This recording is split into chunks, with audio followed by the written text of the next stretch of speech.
السلام علیکم ناظرین، حضرت عائشہ رضی اللہ تعالیٰ عنہ فرماتی ہیں کہ یہ تین قسم کی عورتیں بہت بابرکت ہوتی ہیں، جہاں ملے ان سے شادی کر لو۔ اعوذ باللہ من الشیطان الرجیم، بسم اللہ الرحمن الرحیم۔ حضرت سیدہ عائشہ صدیقہ رضی اللہ تعالیٰ عنہ نے فرمایا، اے اسلام کی شہزادیوں، عورتوں میں تین خوبیاں اللہ تعالیٰ کو بہت زیادہ پسند ہیں۔ جب پوچھا گیا کہ وہ کون سی تین خوبیاں ہیں تو حضرت عائشہ رضی اللہ تعالیٰ عنہ نے فرمایا، پہلی خوبی پردہ ہے۔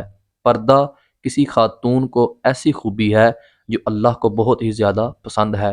جب کوئی خاص خوبیاں اللہ کو بہت پسند ہوں تو پھر ظاہر ہے کہ وہ خوبیاں اپنانے والی عورتیں بھی اللہ تعالیٰ کو بے حد پسند ہوں گی۔ فرمایا گیا، اللہ کی پسندیدہ بندی بن جاؤ اور پردے کو اپنا زیور سمجھو۔ آج کل کی عورتیں کہتی ہیں جی اصل پردہ تو دل کا ہے، بس انسان کا ذہن صاف ہونا چاہیے، صرف دماغ کا صاف ہونا ضروری ہے۔ تو میں کہتا ہوں کہ ذہن جتنا بھی پاک ہو لیکن سیدہ فاطمہ رضی اللہ تعالی عنہا سے زیادہ پاک صاف نہیں ہو سکتا۔ پردے کا حکم سیدہ فاطمہ رضی اللہ تعالی عنہا کو بھی دیا گیا تھا۔ جہالیت قدیمہ کی طرح جہالیت جدیدہ بھی ایک بار پھر بہنوں کی عزت و ناموس پر خطرات کے بادل منڈرا رہے ہیں۔ ان کی عظمتوں سے کھلواڑ کرنے کی کوشش ہو رہی ہے۔ انہیں برہنہ اور نیم برہنہ کر کے سرے بازار رسوا کیا جا رہا ہے اور ایک منصوبہ بندی سازش کے تحت انہیں شمع خانہ کی بجائے چراغ محفل منایا جا رہا ہے۔ کل تک علماء شراب نوشی لباس و پوشاب اور رہن سہن کے مغربی ہونے کا شکوہ ہی کرتے رہے۔ برقع اور حجاب بھی جدت کی راہ پر چل پڑے ہیں۔ ہمارے ہاں ایک رواج بن چکا ہے کہ اگر خواہ نخواستہ کسی گھر میں کوئی فوتگی ہو جائے، کوئی عزیز رشتہ دار یا کوئی قریبی فوت ہو جائے تو اس کی جدائی کا غم ہر چیز پر مسلط ہو جاتا ہے، حتیٰ کہ نماز پر بھی مسلط ہو جاتا ہے، پردے پر بھی مسلط ہو جاتا ہے۔ عورتوں کو اپنے پردے کا خیال نہیں رہتا، باپ بھائی بہن کو نماز کا خیال نہیں رہتا۔ محترم ناظرین، صحابہ کرام رضوان اللہ علیہ اجمعین کے دور میں جب کوئی فوتگی ہو جاتی تھی، ظاہر ہے کہ خاندان والوں کے لیے یہ ایک بہت ہی غم زدہ صورتحال ہوتی تھی، لیکن پھر بھی یہ غم خواتین کے پردے پر اثر نہیں ڈالتا تھا۔ فوتگی کے دن بھی عورت پردے کا خاص خیال رکھا کرتی تھی۔ ہر چیز پہ غم مسلط ہو جاتا تھا لیکن نماز پر مسلط نہیں ہوتا تھا۔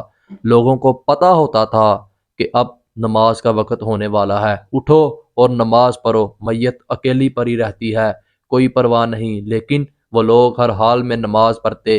ایک مقدس شہزادی کا واقعہ ہے کہ اس کا ایک ہی بیٹا تھا اور وہ بھی اسلامی کفر کے مارے میں شہید ہو گیا۔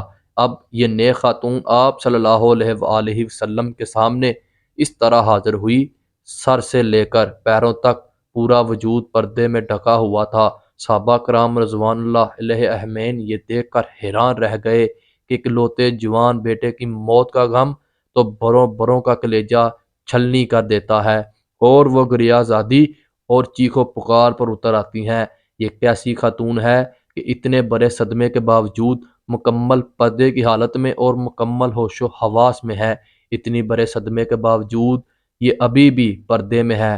یہ اس دور کی بات ہے جب مشرکین کی عورتیں اپنے جوان بیٹوں کی موت پر نوحہ خوانی کرتی تھی، ماتم کیا کرتی تھیں اور بے پردگی کا عالم ہوتا تھا۔ اس نیک خاتون نے جب یہ باتیں سنی کہ یہ کیسی عورت ہے کہ اپنے جوان بیٹے کی موت پر بھی پریشان نہیں اور مکمل پردے میں ہے، تو اس نے کہا، میرے بھائیوں، میرا بیٹا چلا گیا تو کیا ہوا، میرا ایمان تو نہیں گیا۔ سبحان اللہ! یہ تھی اسلام کی مقدس شہزادیاں جن کی گود میں اسلام پلتا تھا۔ محترم ناظرین، حضرت عائشہ صدیقہ رضی اللہ تعالی عنہا نے فرمایا، دوسری خوبی جو اللہ کو بہت زیادہ پسند ہے وہ اپنے شوہر سے ٹوٹ کر محبت کرنا۔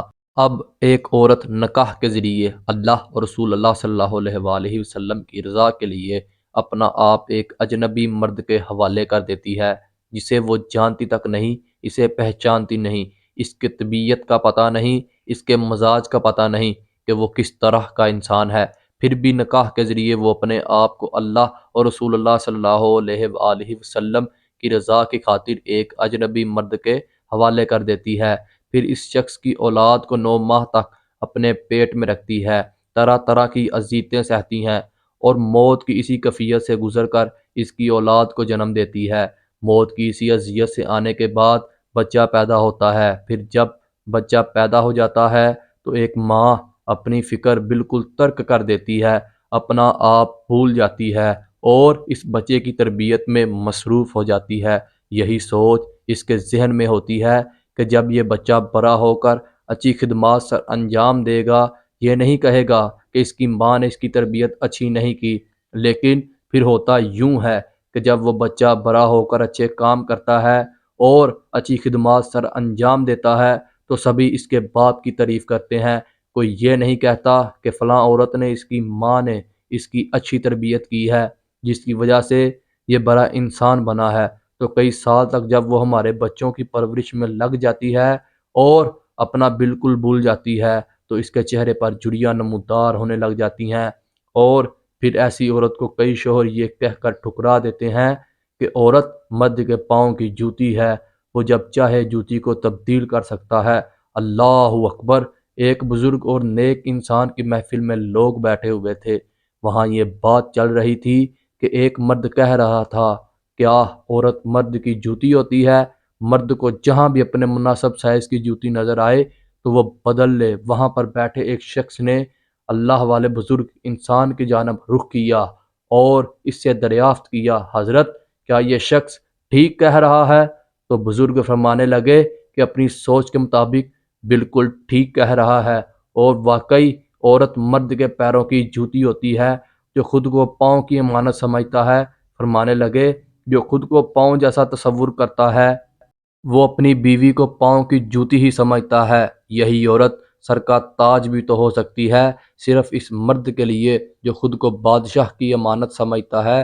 جب ایک عورت ایک ایسے شخص کے لیے اپنی زندگی قربان کر دیتی ہے جس کے وہ نکاح میں آ جاتی ہے، اس کی خدمت گزاری کرتی ہے، بچے پیدا کرتی ہے، اس کے بچوں کی تربیت کے دوران اس کے پر چڑیوں کے نشان نمودار ہو جاتے ہیں، لیکن مرد اس بات کو سمجھنے کی بجائے جب یہ دیکھتا ہے کہ یہ عورت پہلے کی طرح خوبصورت نہیں رہی تو وہ دوسری عورت کی جانب مائل ہونے لگتا ہے اور اپنی بیوی کو چھوڑنے کے لیے تیار ہو جاتا ہے۔ تو ایسا مرد اپنی بیوی کی ہستی پستی زندگی میں زہر گول کر رکھ دیتا ہے اور اسے کانٹوں کے بستر پر سونے پر مجبور کر دیتا ہے۔ تو کیا یہی انسانیت ہے؟ خدا را اللہ کی ان نعمتوں کو قدر کیا کریں، وہ کسی بھی شکل میں ہو، ماں، بہن، بیوی یا بیٹی، ان کو عزت دیا کریں۔ حضرت عائشہ صدیقہ رضی اللہ تعالی عنہا نے فرمایا کہ عورت کے اندر 3 خوبیاں اللہ کو بہت ہی زیادہ پسند ہیں۔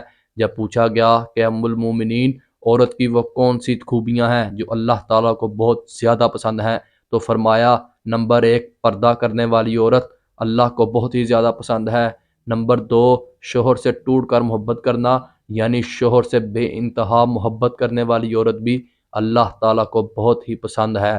نمبر 3 اللہ کے حضور جھکنے والی عورت، نماز پڑھنے والی عورت، عورت قیام رکوع اور سجود کرنے والی عورت، قرآن پڑھنے والی عورت۔ آج کل کی عورت کہتی ہے جی بچے زیادہ ہیں اسی لیے نماز پڑھنے کا وقت ہی نہیں ملتا، اللہ کے حضور جھکنے کا وقت ہی نہیں ملتا۔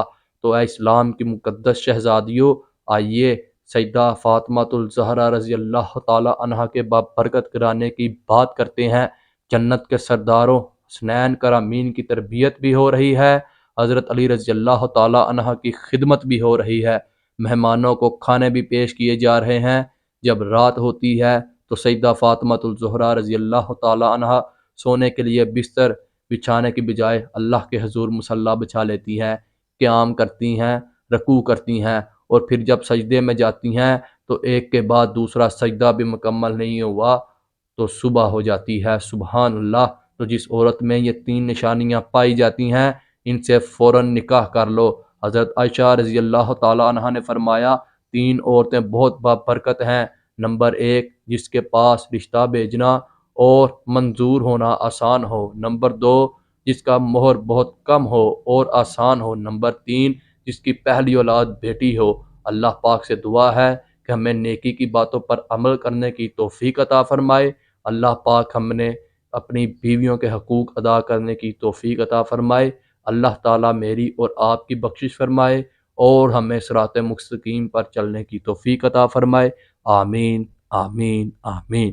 اسی طرح کی مزید ویڈیوز دیکھنے کے لیے ہمارے چینل کو سبسکرائب کریں۔ ملتے ہیں اگلی ویڈیو میں۔ اللہ حافظ۔